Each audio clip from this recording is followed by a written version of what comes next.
Honorable Defense Minister Rajnath Singh, Honorable Finance Minister Nirmala Sitharaman, winners of the ET Awards, ladies and gentlemen, I'm delighted to welcome you back to the ET Awards.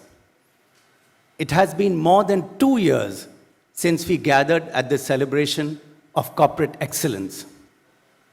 2 years that have tested the mettle of all of India, from the smallest kirana shop owner to the largest auto manufacturer. But today, as we meet in person, India's GDP growth is back on track. The stock market is up 20% in the last year. Corporate India has learned, adapted, and is in great form again. And if proof of robustness were required, it just came in the form of the highest ever GST collection in April. The ET Awards have always reflected the changing business landscape of India. And this year's winners are a great example of that.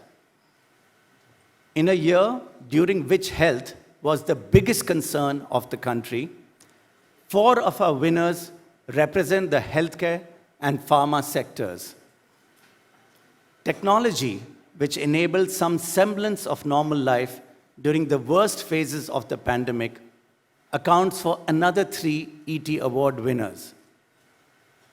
At least some of the success of these winners is owed to the recipient of the Business Reformer of the Year award, the Honorable Finance Minister, who is with us today.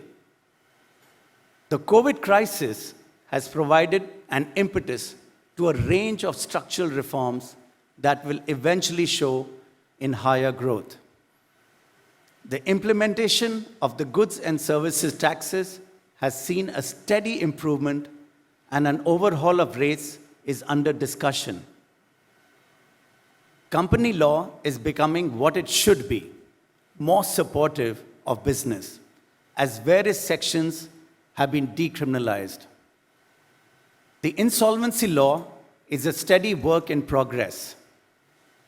Resolutions to the code, along with measures of support, have pulled state-run banks out of their deepest NPA crisis. Banks are ready to drive growth again. Public expenditure has been used to support the economy when the pandemic hurt demand. The government budget is more transparent.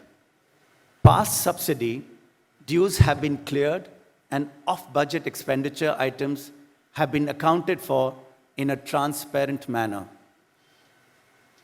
Privatization has gathered momentum. Air India, the airline that no one thought could be privatized, has been sold.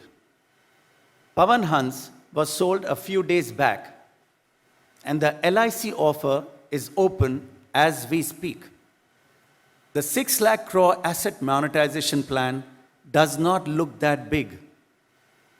Can anyone doubt the government's appetite for economic reforms? Another big reform, greater participation of the private sector in defense production, remains a priority. Given the escalating global supply chain uncertainties, the government's emphasis on Atmanirbharta, or self-reliance in defense, as well as other sectors, now looks prescient. The economy has responded quickly to the measures, bouncing back 8.9% in FY22 and possibly 8% in the current fiscal. These measures will see us through what looks to be the next challenge of the century: geopolitical instability and war in Europe. Once again, India and the international community are facing runaway inflation, commodity shortages, and tangled supply chains.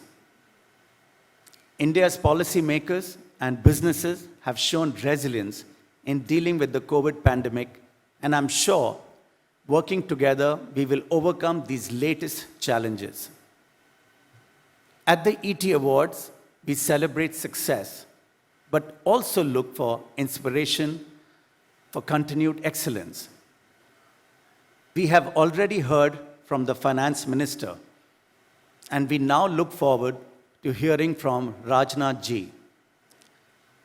Once again, let me thank you all for being here in person. Let us raise a collective toast to excellence. Thank you.